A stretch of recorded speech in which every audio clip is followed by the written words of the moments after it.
Pak, perkenalin prodi Pak. Oh, udah mulai? Udah mulai Pak. Baik. Selamat siang, saya Asep Supriyana selaku Koordinator Program Studi Sastra Indonesia.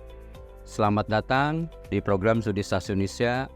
Awalnya, program studi ini tergabung dengan Program Studi Pendidikan Bahasa dan Sastra Indonesia dalam satu manajemen di bawah jurusan Bahasa dan Sastra Indonesia. Namun seiring perubahan statuta, keduanya kini berdiri sebagai program studi yang terpisah. Mungkin banyak yang bertanya-tanya apa perbedaan antara program studi Pendidikan Bahasa dan Sastra Indonesia atau PBSI dengan program studi Sastra Indonesia atau Sasindo. Perbedaan mendasar terletak pada fokus atau profil lulusannya. Program studi Pendidikan Bahasa dan Sastra Indonesia atau PBSI mempersiapkan calon guru di bidang Bahasa dan Sastra Indonesia, sementara program studi Sasindo mempersiapkan calon ahli atau praktisi di bidang Bahasa dan Sastra Indonesia. Program studi Sastra Indonesia adalah tempat bagi mahasiswa yang memiliki minat dan kecintaan terhadap bahasa, sastra, dan budaya Indonesia. Di sini mahasiswa tidak hanya mempelajari bahasa Indonesia sebagai alat komunikasi, tetapi juga mendalami karya sastra Indonesia dan memahami kebudayaan Indonesia melalui bahasa dan sastra. Di program studi Sastra Indonesia, kami membagi keilmuan menjadi dua bidang utama, yaitu sastra dan linguistik. Mulai angkatan 2023, setiap mahasiswa akan mendapatkan porsi pembelajaran yang seimbang antara kedua bidang tersebut, dengan fokus pada pengembangan keterampilan penelitian di kedua bidang, baik dalam menganalisis karya sastra maupun dalam menggali aspek-aspek bahasa secara ilmiah.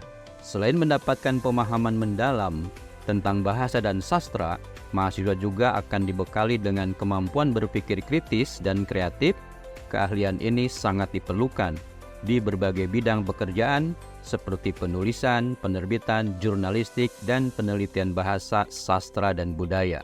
Nah, di Sasindo juga terdapat OPMAWA, yaitu Badan Eksekutif Mahasiswa Prodi Sastra Indonesia dan Lembaga Legislatif Mahasiswa Prodi Sastra Indonesia. Lalu ada juga ORMAWA, yaitu Teater Jat dan Bengkel Sastra. Jika ingin tahu lebih lanjut mengenai organisasi tersebut, bisa langsung cek di Instagram Prodi Sastra Indonesia ya. Mungkin itu saja yang bisa saya sampaikan mengenai Prodi Sastra Indonesia UNJ. Selebihnya bisa langsung bergabung saja di Prodi Sastra Indonesia UNJ. Ada closing statement nggak Pak? Ya, mungkin kalau kita bilang ke orang-orang bahwa kita akan masuk ke Prodi Sastra Indonesia, pasti banyak yang akan bertanya, lulusannya mau jadi apa? Gitu. Memang hal semacam itu pasti kadang bikin minder sama pilihan sendiri. Tapi percaya sama saya, sarjana sastra Indonesia punya peluang kerja yang cukup luas.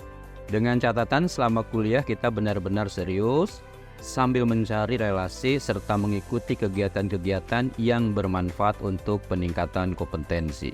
Ada lagi yang mau disampaikan Pak? Udah saya mau ngajar.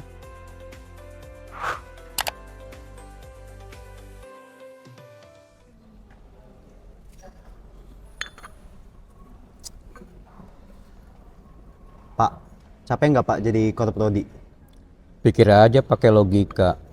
Aduh, matkul filsafat saya dapat E Pak. Aduh, kasihan sekali ya.